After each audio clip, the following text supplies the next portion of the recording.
জগদ্ধাত্রীতে আজকে পর্বে দেখতে পাওয়া যায় সঞ্জিত ব্যানার্জিকে তুলে নিয়ে আসে স্বয়ম্ভু এবং জগদ্ধাত্রী, এবং তারপরে প্রচুর ইন্ট্রোগেট তারা করতে থাকে, কিন্তু সঞ্জীব ব্যানার্জি কিছুতেই মুখ খুলতে রাজি না। তারপরে যখন তাকে কোর্টে চালান করা হচ্ছিল সেই সময় দেখা যায় প্রচুর পরিমাণে রিপোর্টার্স তারা চলে আসে এবং সঞ্জিত ব্যানার্জি বলতে থাকে 21 বছর আমি যে লাইমলাইট থেকে দূরে ছিলাম সেই লাইমলাইটটা কিন্তু আবার পেয়ে গেলাম। তারপরে সেই সময় শম্ভু ফোন আসে এবং সেই সময় শম্ভু কিন্তু একটা কথা শুনে অবাক হয়ে যায় যে এই সঞ্জিত ব্যানার্জির পিছনে কিন্তু দাঁড়িয়ে গেছে তুষার তীর্থ এবং দিব্যা সেন। তখন শম্ভু বলতে থাকে আমার মনে হয় যে জগদ্ধাত্রী বলতে থাকে যে আমার মনে হয় আমরা সঞ্জিত ব্যানার্জিকে ধরে রাখতে পারবো না, ওর কিন্তু জেল থেকে জেল আমরা করতে পারবো না, ও সম্ভবত বেল পেয়ে যাবে। তারপরে সে সময় কৌশিকী ফোন করে জগদ্ধাত্রীকে এবং জগদ্ধাত্রী সমস্ত কথাগুলো বলে এবং কৌশিকী বলে ঠিক আছে এখন যা হয়েছে তোমাকে কিন্তু এখন ফেরত আসতে হবে, কারণ তোমার মেয়ের সামনে বিয়ে, আমরা একটা পার্টি থ্রো করতে চাই, সেই পার্টিতে সবাইকে সমস্ত কথাগুলো বলতে চাই। তখন জগদ্ধাত্রী বলে ঠিক আছে আমি এখনই আসছি।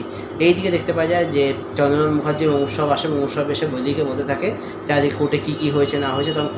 তখন বৈদিক বলতে থাকে এই মুহূর্তটা এই সুযোগটা আমাদের ছাড়লে চলবে না, সামনেই কিন্তু দুর্গার বিয়ের আগেই যা কিছু করতে হবে জগদ্ধাত্রীকে কিন্তু মারতেই হবে। চন্দ্রনাথ মুখার্জি তখন বলতে থাকে আমি নিজে টাকা ঢালবো এবং সঞ্জিত ব্যানার্জিকে বলবো একটা স্ক্রিপ্ট তৈরি করতে, একটা সিনেমা তৈরি করতে, এবং সেই সিনেমা যখন উদ্বোধন হবে তখন কিন্তু স্পেশাল গেস্ট হিসেবে আমরা আমন্ত্রণ করবো জগদ্ধাত্রীকে। ঠিক সেই মুহূর্তে কিন্তু যেটা আমরা চাইছি সেইটা হতে চলেছে।